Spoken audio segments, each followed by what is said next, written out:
remember when a Black Hawk had been shot down, and it was someplace that Domonicque, he had told me he was. And so I had commented to my husband that I was concerned that I hadn't heard from him.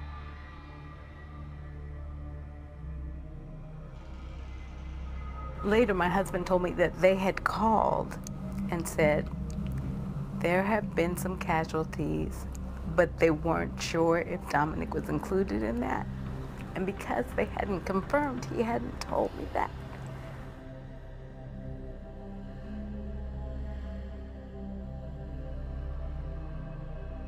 Later that afternoon, he had called me, and I was talking to him, and I said, wow, Domonicque, you know, a helicopter was shot down right, well, you know, wherever he was. And he said to me, yeah, Mom, they were coming to get me. And it was his battle buddy, and he was supposed to have been in that seat. There wasn't a moment where it all caught up and I just, you know, was totally, you know, in tears and things of the such in relation to it, but it's an ongoing thing. They kind of, even now, I still think I haven't really fully separated myself. I'm still in it. When he came back, it's not that he was cold, but he was removed from feeling. I didn't function in the same manner. It was just different. I was different. And then, you know, my girlfriend told me the same thing. And to me, you know, I was the same. I'm perfectly fine. And if anything, I'm better than before because I have this experience that makes me, you know, untouchable. I'm a superhero.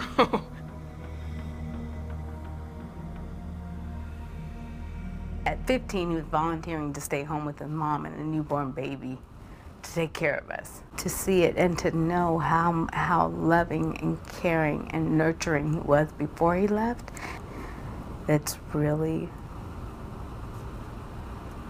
frightening.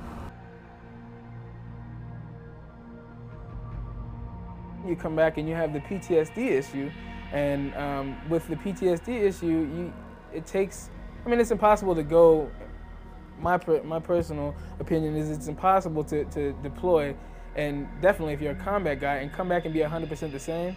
And I don't think that the civilian sector necessarily has an appreciation or understanding of that. A lot of us suspect when we come back that it's going to be, you know, the American dream.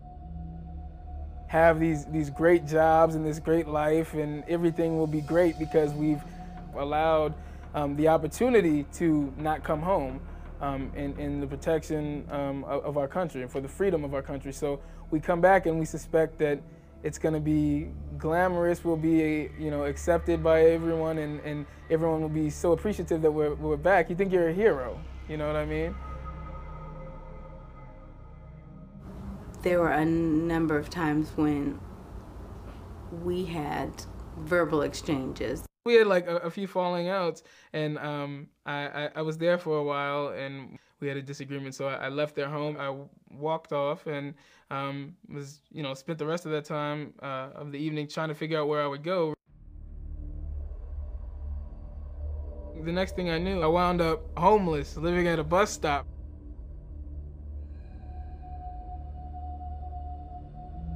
The first night I slept at the bus stop, I didn't intend to sleep at a bus stop, obviously. I'd go there maybe at 1 o'clock in the morning, hang around, walk around the streets until 1 o'clock in the morning.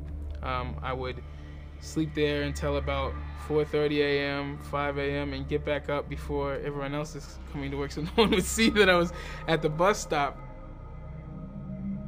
One of the many character traits you develop in the military is the pride thing. As many friends as you believe you had, they, I guess, aren't willing to necessarily go that extra step. I really had nowhere to go.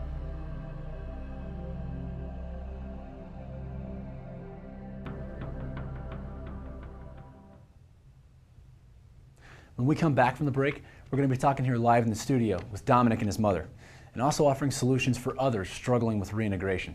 So stay with us. We'll be back here in just a minute.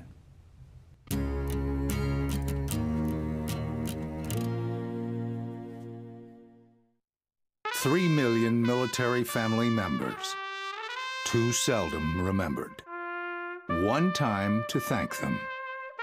Now is our time to serve, to shake the hand of a veteran, to have coffee with a soldier's parents, to hire a military spouse, to support, befriend, remember, appreciate, now.